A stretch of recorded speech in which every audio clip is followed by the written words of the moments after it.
This season of Shaped is brought to you by Gillette Labs, helping you look and feel your best with an unbeatable, smooth, clean shave. Available now at Chemist Warehouse. But it was the blast of the Sari Club, which just blasted us off our feet back into that building. Yeah.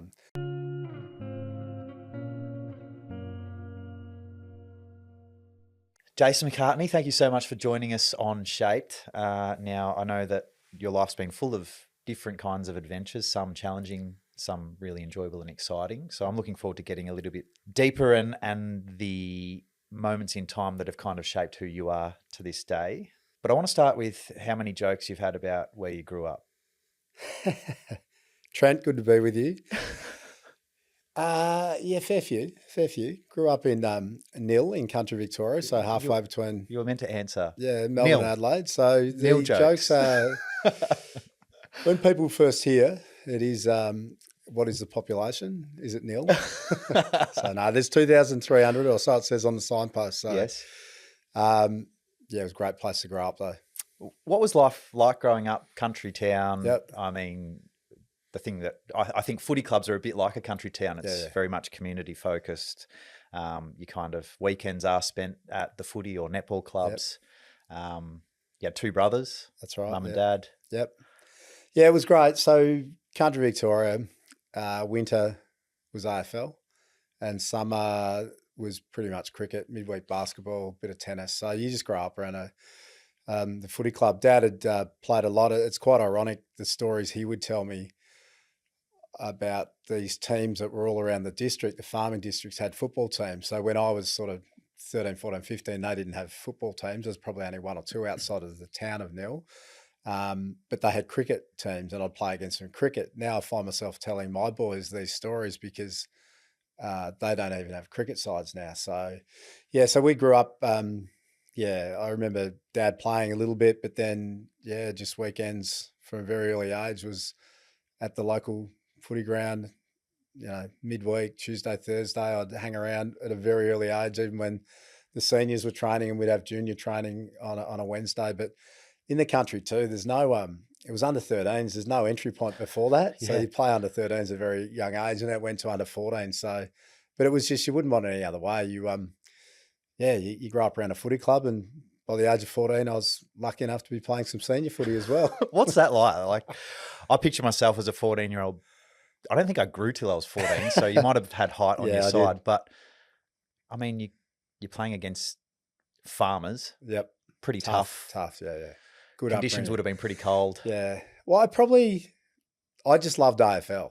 Yeah. And back then before a draft, that was the Essendon recruiting zone. So I grew up Mad Bombers supporter and there was Dean Wallace and David Flood that came from Nil and played at Essendon. And then, Tim Watson, Merv Nagel, Dimbula, Roger Merritt, Glenn Hawker, Conniver. So when you can actually associate with people from your area who've gone on and played it, although it's a dream, it feels a bit closer. So I think from probably 12 or 13, I was pretty steadfast in my mind that that's what I wanted to do. And I was 14. I completed the preseason with the senior team.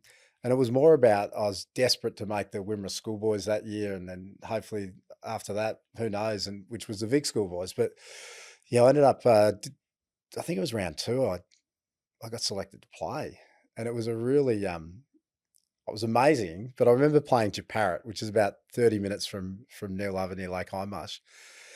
And I was forward pocket changing ruck with my PE teacher, Steve Graham. With your PE teacher. And the ruckman from Japarrett was Glenn Petrie. Tough. Very tough. I'm tipping he just wanted to put his knees straight through you. Yep. So it was a great grounding. And you learn to wear it. And I learned to give a bit, which probably got me in trouble later on. But the funniest moment about that game, though, was such an amazing experience to play my first senior game at 14. But our under 14s, it was a mini league and you play at halftime the seniors. I was eligible. So I didn't know whether to come off and listen to the halftime address or go and play with your stay team. out and play in the mini league because I was still eligible. Wow. So I didn't play in the mini league that day. Was there anyone that you spoke of the Thursday night training sessions where the juniors would train and then you'd watch the seniors and hang around the club? Was there anyone that you kind of watched and were just in awe of the way they went about it? Or was it kind of just one whole footy club Yeah, experience? whole footy club. But there was two people in particular I remember being my PE teacher, Steve Graham, who won a league best and fairest and just great player back in the day, very durable, won a league best and fairest, I think, from memory. And there was another player, Gary Driscoll, and like just like anyone, when young players come in the AFL system, you need these great role models around. So they're wonderful role models, great players, very successful in, away from footy, obviously with Steve being a PE teacher and Gary with his work away. And I just, good training standards. So you're just learning all the way. And they looked after me a bit too, which was great. Yeah. Was there one attribute from either of those guys that you kind of, in the role that you have now, being GM of footy at the Giants, that you kind of go, I kind of carried that through my journey? Probably not as much because I was just so young. Yeah. So it was just all about just wanting to get out and play. Yeah. But again, those guys are great. They did look after me because I was only there, sort of played a couple of games that year. The next year as a 15-year-old, played a full season as a 16-year-old, and then I was gone because the draft was different then. Yeah. Draft age was 16. Well, speaking of the draft, 1990. Yeah, 90, yep. Pick number 4. Pick number 4, yep. Yep. Off to the Pies. Off to the Pies. Then Adelaide, and then find yourself at So North. the Pies, the draft, it was a bit of shock horror, to be honest. The Pies. I chatted with every club except for one. And that was? Collingwood. And Gubby Allen was, Graham Allen, Gubby, was looking after the footy major there and recruiting. And they called my name out. And the other shock part was I hated Collingwood. I was Essendon supporter. And Collingwood's just beaten Essendon in the grand final that October. First premiership for 32 years. And some of my mates, Collingwood supporters, Anyway, it was, again, though, once you get there, it was amazing. Like, I've walked into a footy club at 16 years of age. They've won their first premiership for 32 years. Dacos, Mullane, Banks, Kelly, McGuan, Gavin Brown. So you learn a lot. You learn a lot about life, some good stuff, some not so good stuff at that age, but you grow up pretty fast.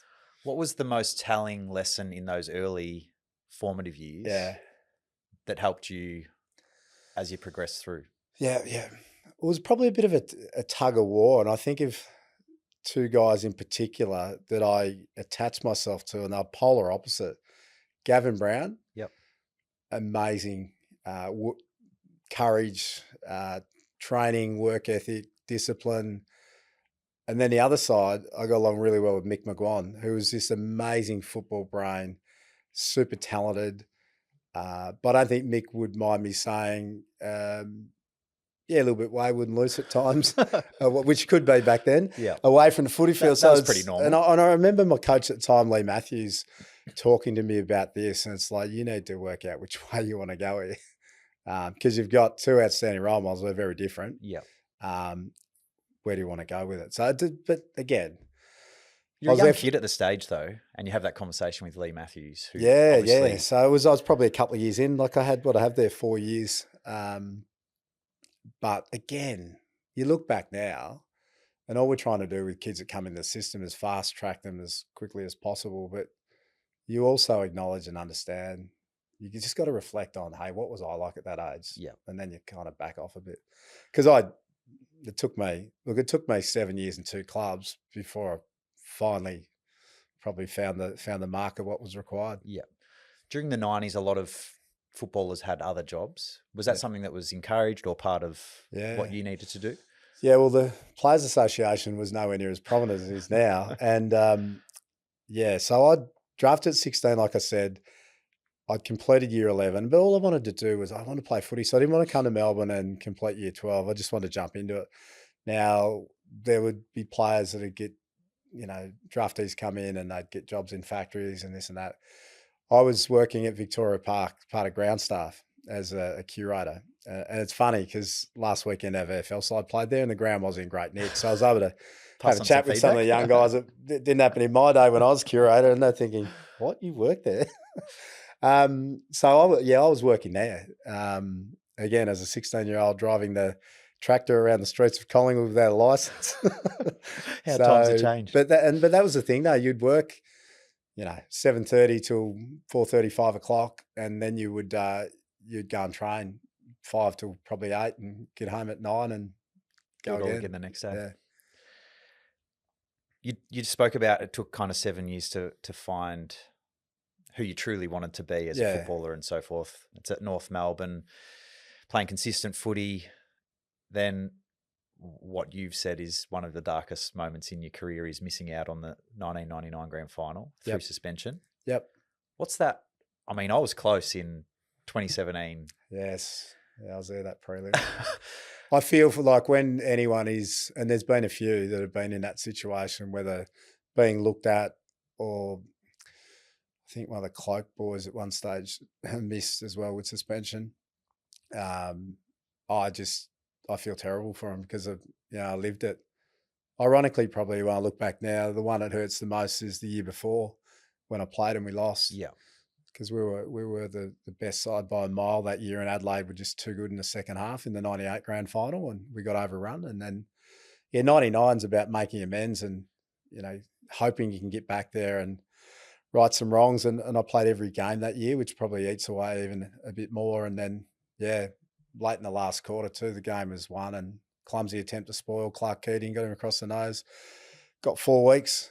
A really, really difficult week, but sort of polar opposite character in a way, because when I was at the club, I had to put on the best front ever and be up and about because it's team sport. We lost the year before. The biggest thing is, as you're fully aware of, is winning an AFL premiership, and they're hard. Yeah. So when I was at the club, up and about, when I was home, I was miserable. It was a real struggle. Watching that day, it was tough, really tough. But thankfully, we got the result. It probably, and even when I reflect back, the enormity, because we played the prelim final on the Friday night against Brisbane. Yeah. Now, we weren't the best side that year. Essendon were, and they played Carlton on the Saturday in the prelim, and that's when they got beaten by a point. So when I'm dealing with the fact that I've been reported, I knew I'd get suspended. Probably the dagger in the heart wasn't the Friday night. It was probably at 4:45 when that siren sounded on the Saturday. That's when it dawned on me, not only am I missing a grand final, I'm going to miss out on the premiership. Yeah. Because Carlton were amazing that day, but it was just, we just thought it'd be humanly impossible for them to back up that the next week. So, the club are great. They made me feel as part of it as possible. But in the end, you're in a suit when they're up there getting the cup and the medallions. There's no medallion, couple of photos, that's it. And then the other thing that you don't think about much at the time, but as the passage of time passes on, and I understand it when you're working at a club, you might get invited to some of the things around reunions, but, working at a footy club, you realise there's an events team or there's this or that, and they've just got a list of names that they need to send invites to. So, because even my boys occasionally ask me, "Oh, Dad, there's something on in North and this." I go, "No, I probably won't be invited." "Oh, why not? This, that." And I said, well, the people working there now, they're just doing their job and going off a list of who played and things like that. Like they wouldn't even know the story. So, but the club couldn't ask any more what the club did for me. They were remarkable. Did it send you into a spiral at any stage of not so much a poor me, but just far out, like this might never happen again? Yeah, not as much then.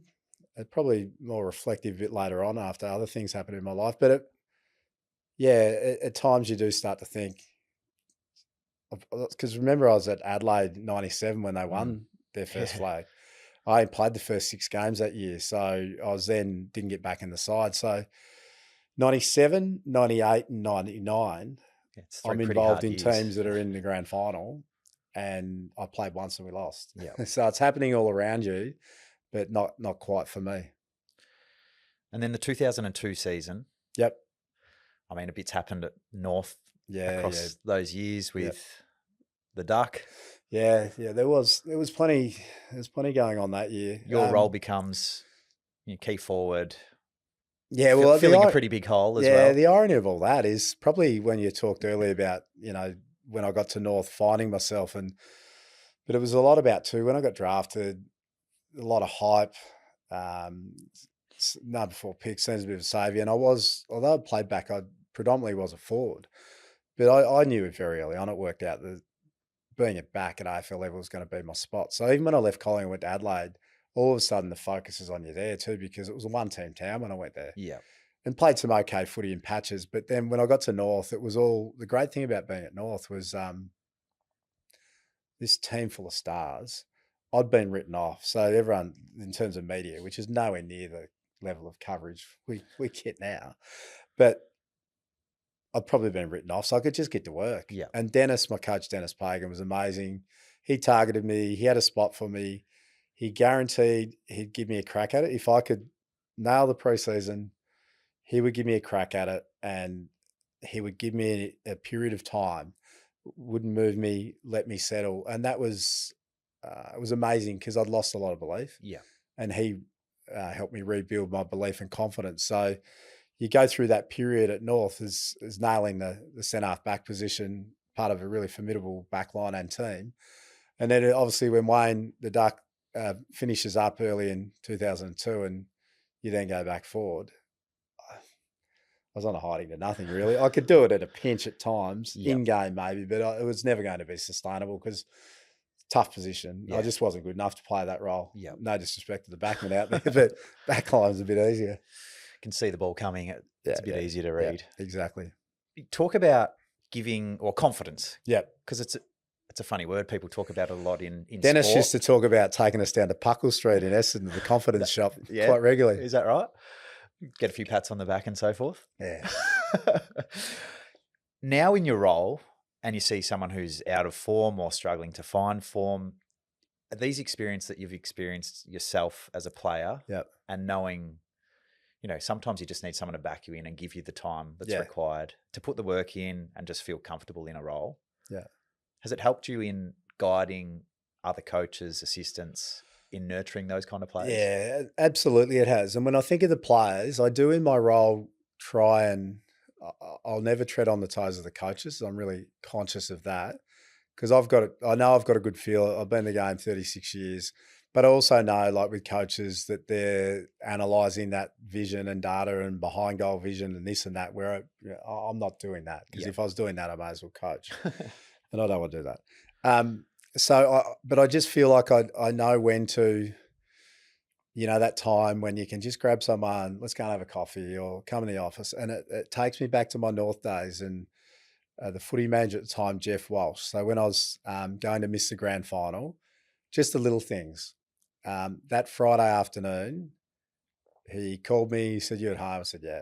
He goes, "I'm going to come round at 4 o'clock." So he come round home with a couple of beers. So it's just it's not necessarily what you say. It's just the timing of knowing when someone just needs maybe a little bit of a cuddle, or sometimes I don't like to go the stick because they can get it enough, through not so much around the club now, but going back to that media piece, that can be a lot of pretty brutal. So good and bad. So it's just really clear and understanding what my role is and just picking those moments when you think, I can have a chat to this player for 10 minutes, or we can go for a coffee. And sometimes it's not saying much, but it's listening, which I was never great at when I was younger. It's listening, and sometimes too, if it's a player that's out of form or a young player in particular that's on the fringe and they're not quite getting that opportunity, I just give them permission. If you want to vent to me. Yeah. I might be able to give you all the answers. I might be able to tell you what you want to hear.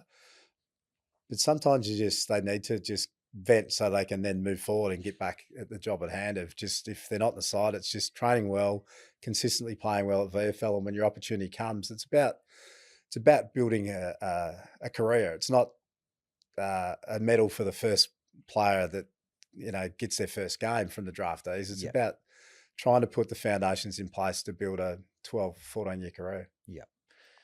Supremely talented North Melbourne list, supremely talented Giants list. Yeah.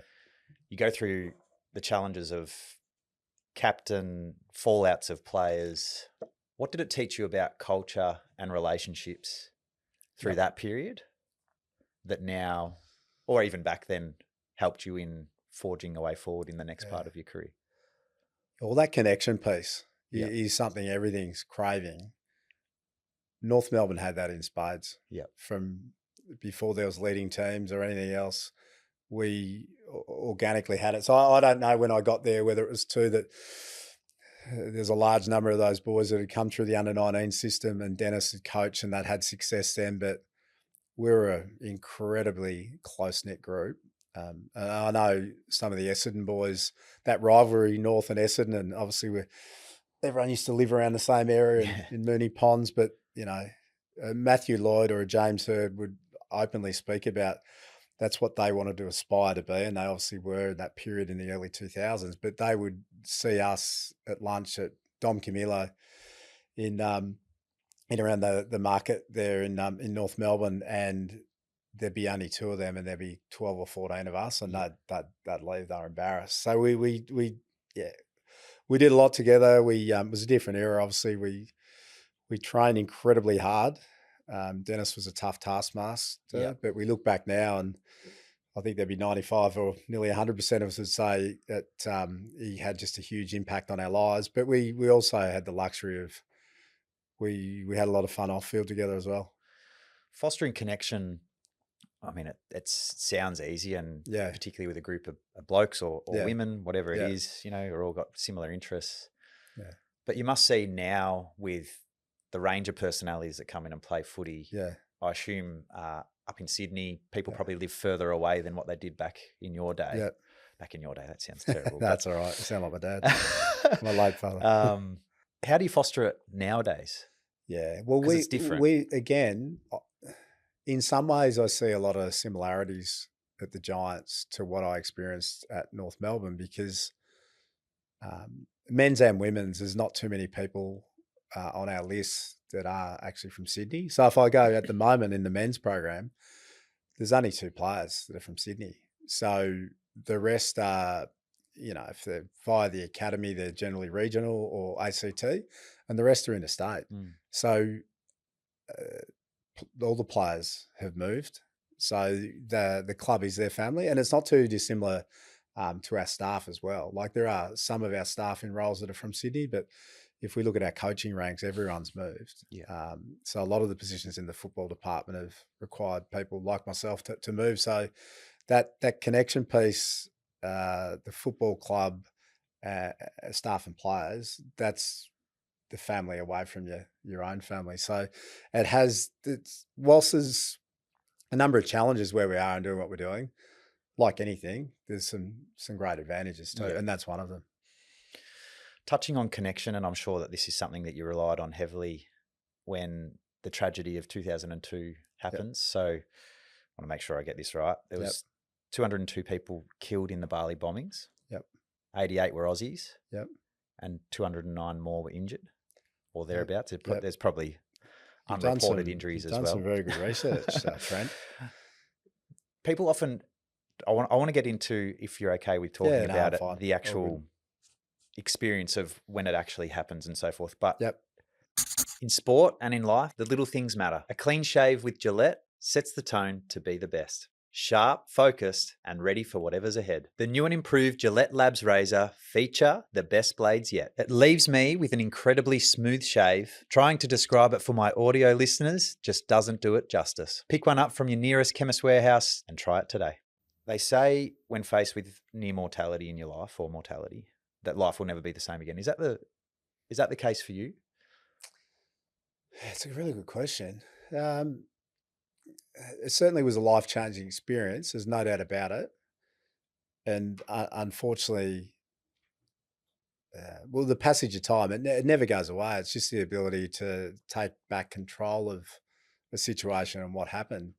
I also, as unfortunate as it was, I think for my own self personally, because of being an elite athlete in the AFL system for a long period of time, and probably the journey I'd been on and some setbacks along the way, but I just had an ability to bounce back really strongly after any of those setbacks up until this stage.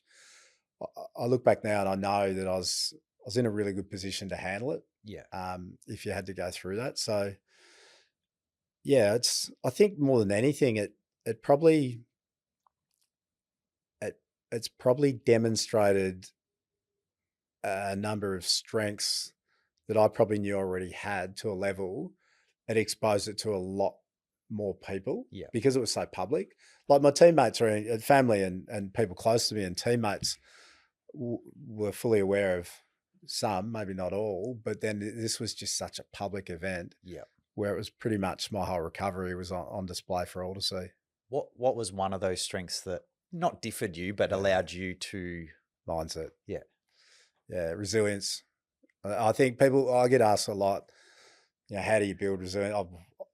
I think, I don't know. I think it's just the journey and your upbringing. And then I often reflect on those setbacks along the way. Like we talked about the 3 years and being in grand finals and losing one and not playing the others. And, I was lucky with injury, but those things along the way, like drafted early, not really working out Collingwood, going to Adelaide, not really working out. So all these obstacles along the way, but I found a way to just keep bouncing back. So that no doubt built resilience within me. Yeah. And just the mindset, the athlete mindset, and then the discipline and structure we have in our lives when we're playing. So that the goal setting to go with the mental toughness. Now, I also feel like in this situation, the rehabilitation, as bad as it was, the injuries, well, that's what we did for a job. Yeah. By this stage, we're not working. We're nearly virtually going into the full-time athlete space. So it wasn't like I had to get well enough to go back to work being a tradie or a Yeah. teacher or something, and then I've got to fit my rehab in around it. I could just train Yeah. every minute of every day because that's what your job was as a footballer. So some of those things were in my favour, that's for sure. Yeah. We'll But talk the about mindset was a big one. talk about the rehabilitation and just the preparation that was required to actually be able to go out and train and perform and so forth. But the recollection of the actual incident, you're there at Paddy's Bar, That's which was correct. across the road from Across the road from Surrey Club, with your great teammate in Mickey Martin. Yeah, the great man. What happens in, like, can you Yeah, remember the exact moment? Yeah, I can. So if I go back a little bit further, we had our end of season trip that year to New Orleans. Now, this is a year after the terrorist attacks in America. Yeah. So we were a bit apprehensive and I didn't even know whether I was going to go on that trip, which is weird because I'm always there, but I ended up going. And you kind of thought, if anything like that would happen, it's probably at risk there. So we'd been on our end of season trip for 5 days. Most of the guys there. And the great thing about North again, when we go on an end of season trip, there'd nearly be every player would go. Yep. It was amazing. And then from that, it was always just 4 or 5 days, and that was well and truly enough. And then guys would plan their holidays from that. Some come home, others would go on to other parts of the US or around the world. Now, Mick and I came back, not to Melbourne, a night in Sydney, and then we're going to Bali for a week because Narissa and I were getting married later that same year of 2002 in December. So she's a school teacher. She couldn't get time off. So we'll go for a week. Mick and I, a great mate of mine from Perth in Peter Hughes, I'd regularly catch up with him over there. He was over there with a mate. So yeah, we only arrived that Saturday. That Saturday night, strangely enough, because we've been on a footy trip for 4 or 5 days, Mick and I weren't even that keen, which is very unusual. We weren't even that keen to venture out for dinner and a drink that night, but we thought it was our obligation. We had to. And we had dinner. I think it was the Macaroni Club, which was in that same strip in Cooter, not far on the same side as the Surrey Club, probably only about 30, 40 metres, maybe 50 down the road. And I remember after dinner, we're walking towards the Surrey Club and I said, hey boys, it's like too early. Let's go across the road. At least we can have a drink and have a chat and you can hear each other because you weren't in there. And then we were only in there about 15 minutes. And what we know now, that was the scene of the suicide bomber. So a very coordinated attack, suicide bomber where we had no idea. We were on the edge of the dance floor. Don't dance, so I wasn't dancing, but we're on the edge leaning on a little bar there. And we now know that 5 metres from where we were standing was where the suicide bomber detonated that first blast. So cause as much damage as possible and carnage, but then it was to flush everyone out because the other side of the road is the Sari Club, which is probably only 25, 30 metres up the road, and that's where the car bomb explosion out the front. So all I remember was not all, I remember it all because the flash of the explosion, it was blinding. The So you're literally sound, 5, yeah, 6 meters yeah, away from. yeah, which we had no idea. Yeah. The sound was deafening, so I perforated eardrums instantly, and everything's happening in slow motion. But all I kept thinking about was there were some guys behind us that had all the floral shirts on. They had an ironing board. They were on a footy trip. We were just thinking about, that was our carry on last week. So everything's happening so quickly, but then the slow motion, I'm trying to process. Firstly, I thought I'd been shot, could have been hit that hard. Yeah. And then it was like, they had firecrackers, must have had firecrackers. And then I can't see anything. Hit the deck, obviously, with the magnitude of the force. Like you play footy AFL for 13 years of that, or 12 years of that stage, you get hit hard, but nothing like that. Yeah. When I picked myself up, I couldn't see. It's like, anyway, again, it was only seconds. It felt like minutes. And then you just see the building ablaze. And I looked over my left shoulder and I could see flames just roaring up my back. So it's amazing in that situation, though. You do, you find yourself, you think about others, and everyone would do the same. So there's nothing special about this. And I'm thinking about Mick. Do you honestly think that? Do you think that everyone would think about others? I'd think so. I don't know. I just You did. expect that would happen. Yeah. You would, I know. So I'm thinking Mick, right next to me at the time. But I realised when I reached across, I thought, this can't be Mick. And there was a group of girls right near us. Now, one of the girls actually was a masseuse at the footy club at the time. So I knew her and her sister. And it happened to be her sister at the time. But I don't think it would matter to this day. If that's your worst enemy, you're going to try and help. Now, we were very lucky we had each other because it would have been about 15 or 20 metres to get out of that building. And we're sort of helping each other over that journey. And then I still feels like yesterday, I thought it was my clumsiness that we tripped over.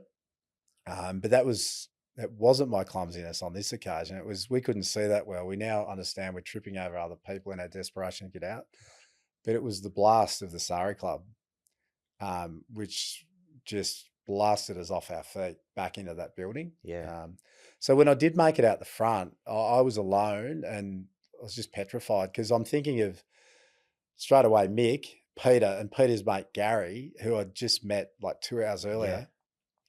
And I thought, they're gone. I'm never going to see them. And then I was just, unfortunate what happened. But I think from the moment it happened, I just feel so blessed and so lucky with everything because Mick emerged through the smoke and rubble.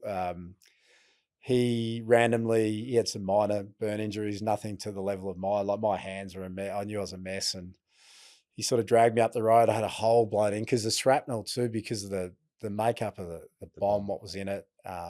Obviously, you're in a bar, so glass and metal. Sends shit everywhere.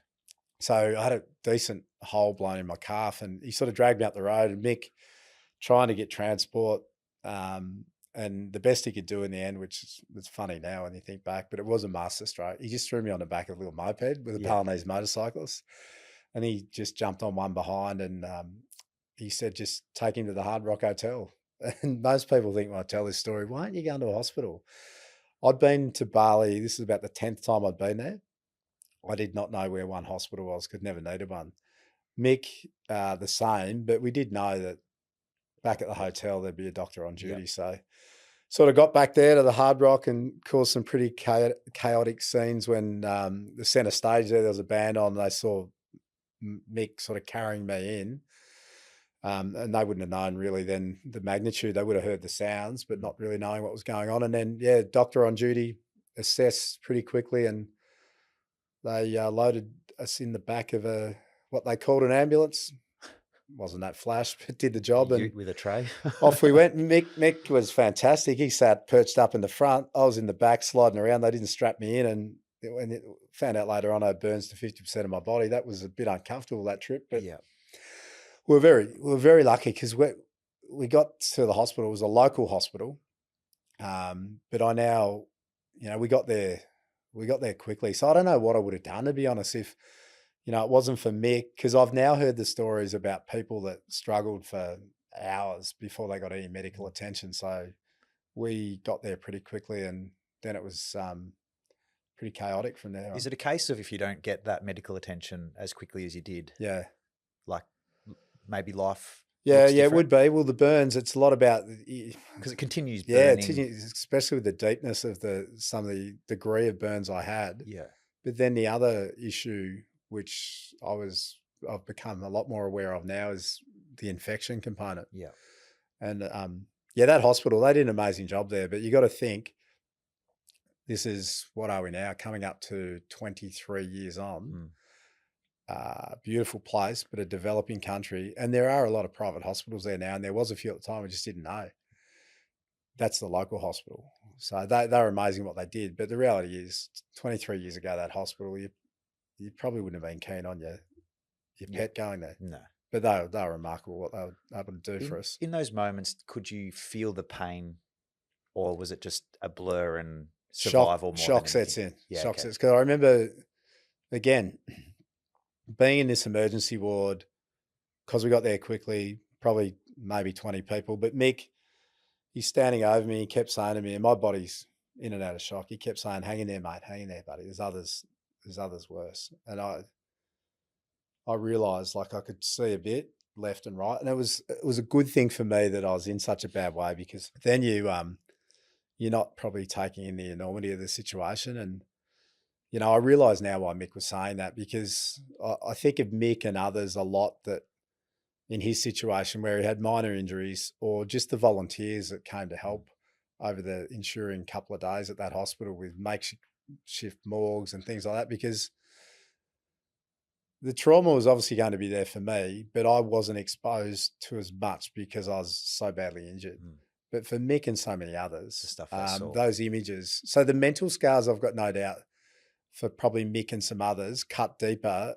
I wore the physical scars, but the mental scars for that cohort are probably deeper than they were for me in the end. Have you talked about that with Mick A since? little bit. Yeah, a little bit. I mean, he doesn't seem like, and I don't know Mick from a bar of soap, but he doesn't seem like the guy that might go and seek counselling or psychologist about dealing with some of the stuff that he would have seen. And that's, I think, the good thing. There's still a way to go, but the good thing now is, I just think in society, so for men to go and seek help was probably seen in our era as that's weakness, but it's not. I'm always a big believer, if you've got some issues, it's better to address them early on rather than fester away. Now, when I'm in hospital, the hospital were great at the Alfred Hospital, remarkable what they were able to do for us all. And they were talking about counselling there, and I initially I'm right. But I did have someone who came back into our life that I'd done a bit of work with in Adelaide when I played over there. Yeah.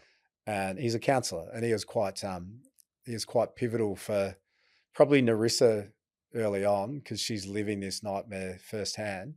But then definitely for me, just to be able to talk about things. So I think it took a while for Mick, and he had a bit going on in his life as well. But I'm just massive. Like, for me, from there to where I am now, I can somewhat talk about it like it was actually someone else, because I've done a lot of work on taking back some control from the situation. How was it when you actually, get back to Australia? You obviously get through the initial part of probably diagnosis, then a little bit of recovery. I mean, there's multiple surgeries, skin grafts. Yep. Probably semi putting yourself back together again. Yeah, it was. Do you, in your head, are you going, oh, it's a bit like a hammy or a calf, it's just going to be a process, and I'll be back sooner rather than later? And then as you progress through that recovery, you start realizing, sweat, well, that has to start to, or can it happen? Yeah. No, they're all good questions. So once I got back to the Alfred Hospital, I'd had surgery in Bali, some treatment in Darwin on the way back. And then it was virtually straight in, multiple operations, the skin grafts. That's when I found out I had burns to 50% of my body. But then a couple of days later, it was a real struggle, just struggling to breathe on my own. So that's when, pretty stubborn, I didn't want a bar of it. But in the end, I just had to ask for help. And I had no idea though that support and these tubes would be that medical induced coma. And I was in that, I think it was 6 days in the end. But again, I've got my father-in-law took some photos, strange at the time, but I'm glad he did. Yeah. Because when I talk about it, it looks horrific because I'm mummified because of the burns, tubes hooked to my body. But I explain to people I'm actually in no pain because the medication, the drug, that's what's keeping me alive. Give me a chance to survive and beat this.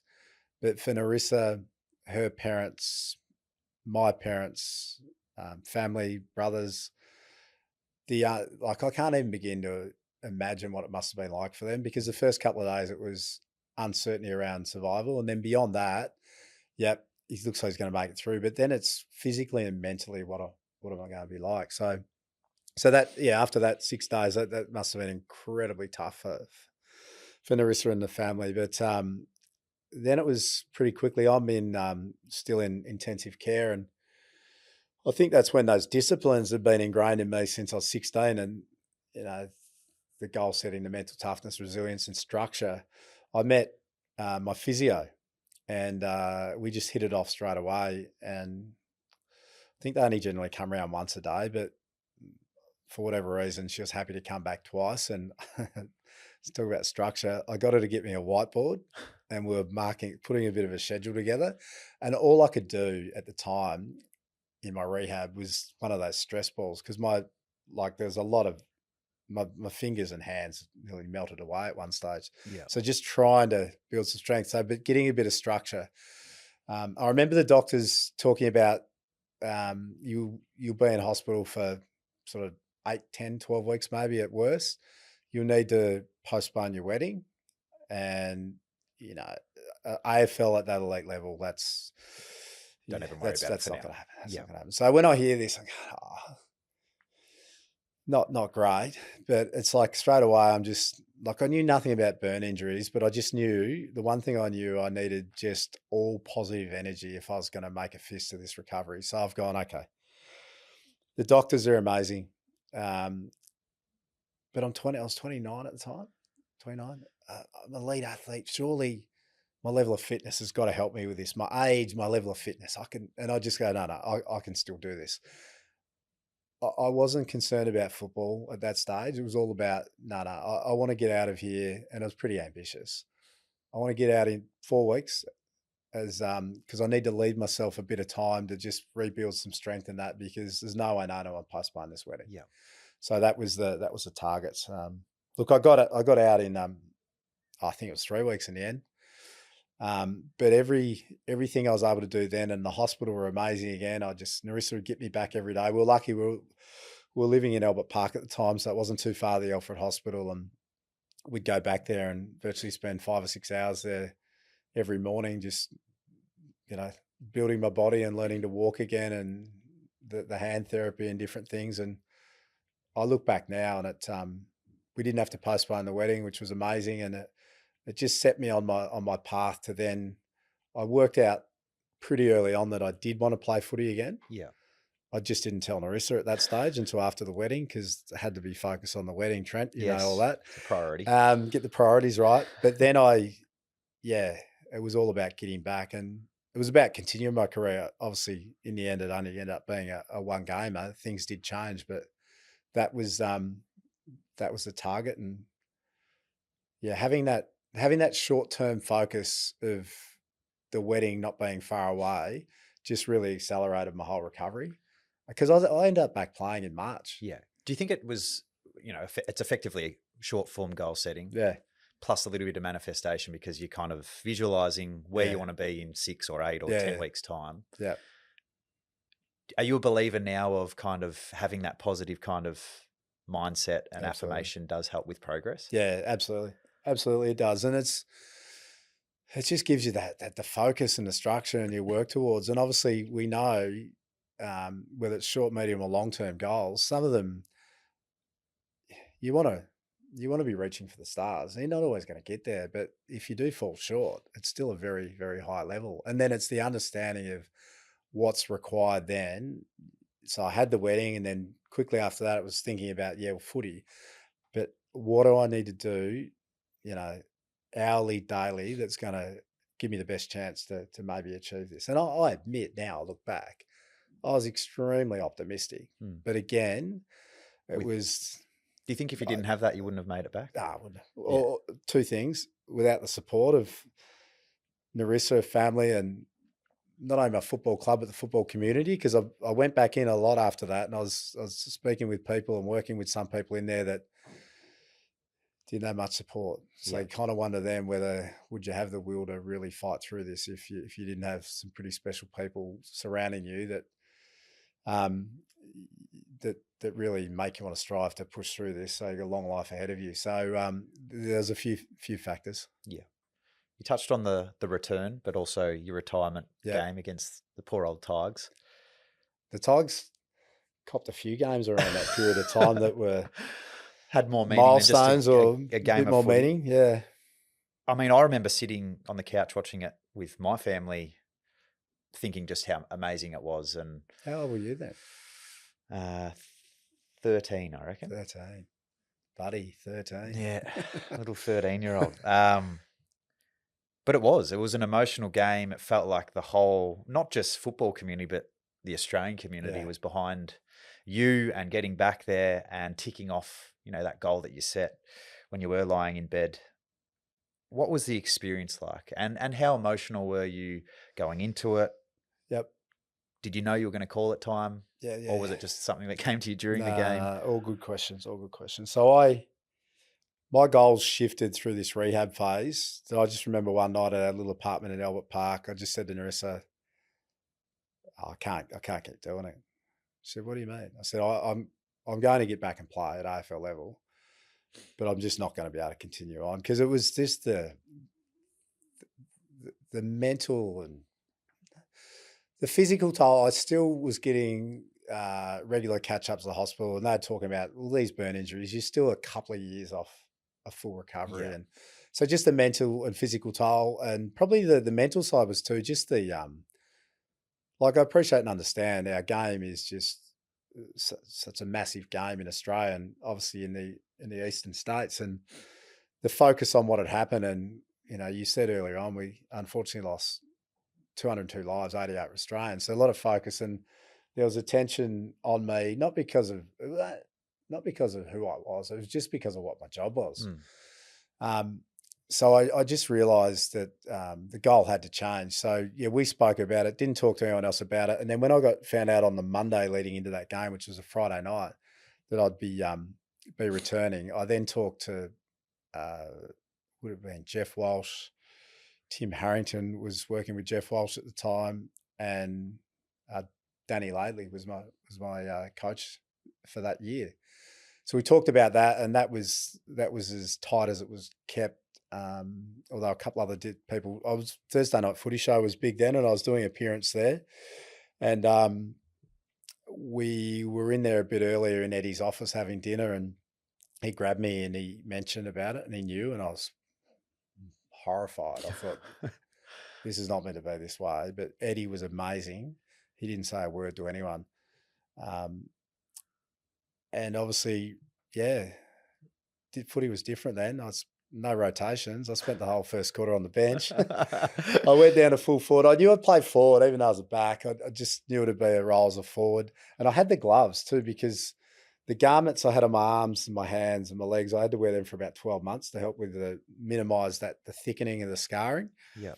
But I wore long sleeves over the top for a bit of added protection, because generally when I'd hit someone, I hit the deck, I was breaking up and grafted skin. But the other thing, the garments for the hands, really slippery. So I had gloves, which you can't wear them now, the Nike ones at the time, because they were really grippy, really good. No good for goal kicking.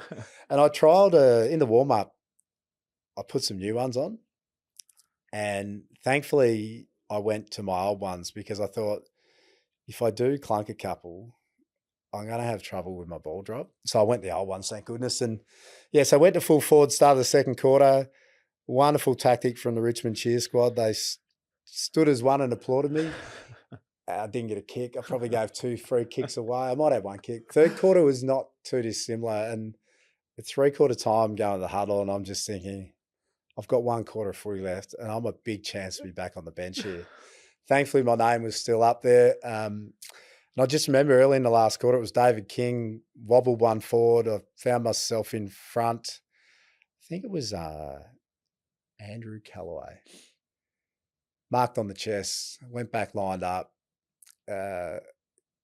All that strength of mind and positivity probably wasn't there on that set shot, to be honest. Started to doubt yourself Yeah.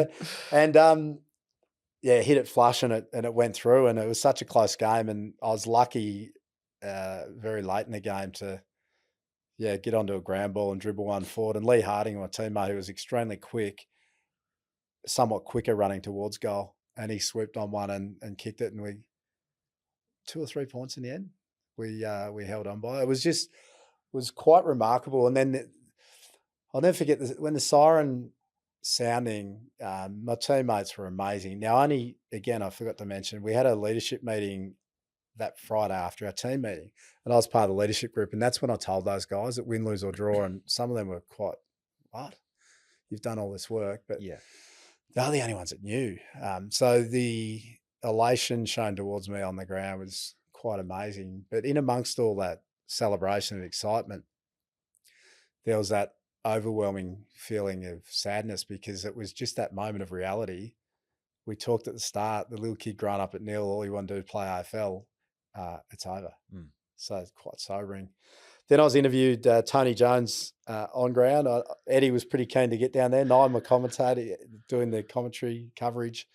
Eddie was keen to get down to the rooms. But I'd seen something, a game earlier in the year. I was doing, because I was trying to work out what might be next as well. So I'd do some games, special comments for 5AA Adelaide. And I was at a game at Adelaide Oval. This is when I was getting ready to return to play. And I saw an interview post-game. Forget who the Port Adelaide player was, but normally it's obviously just for the TV coverage. Yeah. But it had the sound system at the stadium. And I thought then, if I can get back and do this, whenever it is, if I'm interviewed, I'd want to do that, because it's okay for the TV audience sitting at home to hear, but what about everyone that pays their money for membership or to rock up on day? So Tony Jones is interviewing me. Eddie had told Tony, whatever you do not ask about next week. I think Eddie was pretty keen to break with me down. Anyway, I'm doing the interview, and I was just thinking, I've got to get this out. And I just found the opening to talk about that'll be enough. Yeah. And then in the rooms, it was amazing in the rooms, because it was like after we won the flag. And I was always probably the last to leave anyway, but now after sort of this, the garments and patch up any broken grafted skin and moisturise and garments on. And then the enormity probably hit home when we got up to the victory room there at what was Marvel Stadium. It was, what was it, Telstra, and went into the victory room, and there was people spilling on the concourse. You couldn't fit any more in. And it was like after a grand final. And I remember being interviewed on stage. I looked down and I could see, we were lucky. We got over 100 tickets that night, and there was obviously family, but there was people that had been involved, some friends, some of the medical teams, some of the emergency service. And whilst I was being interviewed, for the first time, it dawned on me the magnitude of what I'd achieved, because all I was focused on is just my goals and getting my life back on track. But to see these people and see the happiness on their faces, some of these people had unfortunately lost loved ones. It just made me realise maybe that's the first bit of happiness some of these people have had for 8 months. So through the power of sport, and our sport being AFL, you could have a positive impact by just doing your job is pretty powerful, and it's an unbelievably privileged position to be in too. So, well, it's a credit to you and the support team that you spoke about, particularly your wife Narissa. Obviously she would have been through the ringer time and time again through this journey, but also just being a mum to 2 boys. How old were you when you had your first child? What are we talking now? Lucas is 18, 19. Yeah, so I was 32. Yeah. How did becoming a parent change you? Yeah, it was pretty, not pretty. It was very emotional. I remember with Lucas and just finding out, because again, it was very different. But like finding out I was returning to play AFL, it was like everything comes flooding back about what happened, because you try and leave it to keep moving forward Mm. with that positive energy. So then, so the same then when we find out Narissa's pregnant with Lucas, so excited, obviously, but then you can't help but think about, I'm very lucky to be here. Mm. This is quite remarkable. So yeah, had it changed? Narissa, amazing human being. Like throughout the experience of what happened in Bali, but beyond that, as a mother and working full time, and then me with what I was doing post football. There's a few different things, but it's always been football's been a part of it, which meant you're busy and you end up being away a lot. Yeah. So um, she's done a remarkable job, not only Lucas but Aiden as well, and that support for me. It's just, and sometimes I was never great at this, but it's when you're there being actually present and having an impact. But is that something you've had to work on? Yeah. Because when I set my mind to something, it's all or nothing. Yep. So I've got a lot better at that with my work. Maybe Narissa wouldn't say that, because she thinks I'm on Instagram and Twitter and all that, just looking at stuff. That's my work. I got to keep across stuff, and I often explain. Do you see me reading a paper now? This is my paper. Yeah.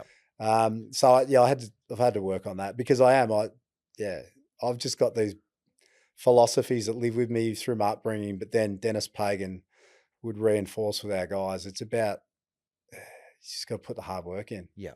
So leave no stone unturned. He leave no stone unturned. He would also, he had a lot of paganisms, we'd call them, Dennis. But one that resonates so strongly with me, what I've been through, is luck's all that's left over once you've tried your hardest. So I think about Bali and the help I had and what I had to do to get back, and how that night panned out the way it did. It was quite remarkable. And then things since. It's based off a foundation of a lot of hard work. Like I'm not ignorant to think where I am today, I still could have got there, no doubt, if the Bali hadn't happened. There's no doubt. But I understand that because of what happened, I probably got some doors open that maybe would have taken a lot longer to bust open. Yeah. But I'm also conscious of the fact that when opportunities do present, if you don't prove yourself very quickly, they won't last forever. So, and they're the things really that Narissa and she grew up in South Australia, country SA in Millicent, and they're the things we've always just talked to the boys about. Yeah. Is look people in the eye, manners, just hard work, just do your best, be respectful. And they're both wonderful young men. Well, it's a credit to both you and Narissa. I don't want to keep you for too much longer, but the transition, you said you've been in footy for 36 years now. I was lucky enough to cross paths with you back in 2005, I think it was, 2005, 2006. South Africa. As part of the AIS program, South Africa. Yep. I'm actually heading back there to run a marathon, God help me, with the Lions. So some of our friends from back in 2005 might try and chase me down. But what is the journey through development coaching, moving around to different clubs, organisations, list management, and now in the role of GM of footy, taught you about yourself, but how can you instill, like, what's the one thing that you try to instill in everyone that you cross paths with now? Yeah, it's probably not too dissimilar. Like, again, I feel incredibly privileged to have had the playing component and now this more administrative role in footy for such a long period of time, because it's an amazing sport to be involved in, and it's provided so much for me. But now it's about the ability to help and guide other people along their way. Like I look at our guys at the Giants and even with the women's program, all I want is to be able to do whatever we can to support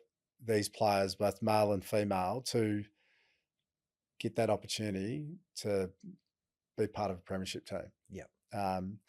But within that, I go back to the philosophy that with Alan McConnell, when I first started in that AFL Academy program, create better people than better players. Yeah. So it's all that. You just want to see people get the best out of themselves. So again, I keep coming back. There's a lot of simple philosophies, but the upbringing, mum and dad, the Dennis Pagan, or whether it was Malcolm Blythe or Robert Shaw or Lee Matthews, that it was a foundation of just hard work, being a good person. Yeah. Um, And and you know, willing to have a crack. there's hiccups along the way, obviously, but it's when you encounter these obstacles, you can overcome them. Yeah. Some are harder to overcome than others, but you can get there. But you need good people around you too, Yeah. making good choices. It's all. So that's my role now, is to really to guide and support. Like, I've had to learn to let go a bit too, because I Yeah. was like when I started out at the AFL and you're progressing in these roles in list management, you just want to do everything. Yeah. Well, I've had to learn to pull back, and it's your staff as well. You've got to encourage them to let them have it. You entrust them and employ them in a role, give them the space. Let them fail sometimes. You know, you just got to learn the right time to jump in. Yeah. But don't jump in too early, because how's anyone going to learn? It's like a player. Yeah. Yeah, I want to say something. I probably need to let them experience it first, and then we can have the chat, and then we go again. Yeah. Yeah. That does take time to learn that. I've got Yeah. two more for you. Still learning, mate. Still learning. And I'm Life nearly is at one big retirement journey. age. You obviously have a lot of Yep. skin Scars. scars. Yeah. Scars Which is what all you right call- for Yeah. males. Yeah. Like, we're meant to have battle scars. Have you ever had any insecurities around them? No, I haven't. Have you? I met haven't. And people- again, I feel lucky in a way, especially early on, because of what the job was, being an AFL footballer. Just in general, a lot of people kind of knew why I had these Yeah. scars. Like, we did a lot of work with a charity, Kids Foundation, and there's a burn survivor network within that, predominantly kids. And Narissa did some work with them for a while. I was an ambassador. We'd go away on camps, and I remember one on the Gold Coast, and we just got there, met some people, and I remember coming back to my room and I broke down, and Narissa said, well, what's wrong? You're around this regularly. And I just said, they're kids. It breaks my heart, Yeah. because the teasing, the bullying. So a majority of people knew why I had the scars, but for anyone else or young kids, it can be pretty nasty. And then the other thing I've learned about with the kids with burn injuries too is, with me, I had the skin grafting. There was some minor surgery down the track after I retired, very, very minor. But for kids, because they're you're still growing. Yeah. So they might, if you've got serious burn injuries when you're 8, 9, 10, you're going to have ongoing operations probably up to 18. So just so horrific. And my heart goes out to anyone in that situation. What's one thing you could say to a kid that may be experiencing that kind of bullying or has an abnormality that people are found looking at often? It's hard. It's hard. All I would Like, go the thing back I to, love with all I go back humans- to is that's your support network around you. Yeah. Just value that. So go footy sense. We always talk about only listen to what's in the four walls. Yeah. You just got to go back to that strong network and just the people you value, you trust, you love. They're the ones and you that the rely on opinions them. matter. Like, anyone they can say things. It's hard though. It's hard. Like, yeah, you're going through the journey with the kids growing up. That's your biggest fear is bullying. Yeah. Because terrible. It is. Last one before we let you go. If you could go back to your 15, 16-year-old self, what's one piece of advice or something you'd say to yourself to help you on the journey that's ahead? One piece. I don't know if it's one piece. There are some things. I am who I am, and my experiences all the way through has shaped me. But I'm also, there's times where there's a period of, I look back and I'm not overly proud of some of the things I did too. And that's part of growing up, I know. And I've had this conversation with Narissa, with the boys at their age they're at now. And she's like, oh, just relax a bit.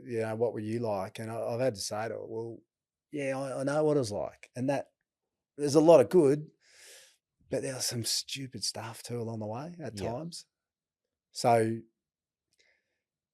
I sit there and go, oh, if I could have eliminated some of that, but then did it help me shape me in a way? I don't know. Yep. But it's, maybe make some better choices in a certain time of your life, better than Dad did.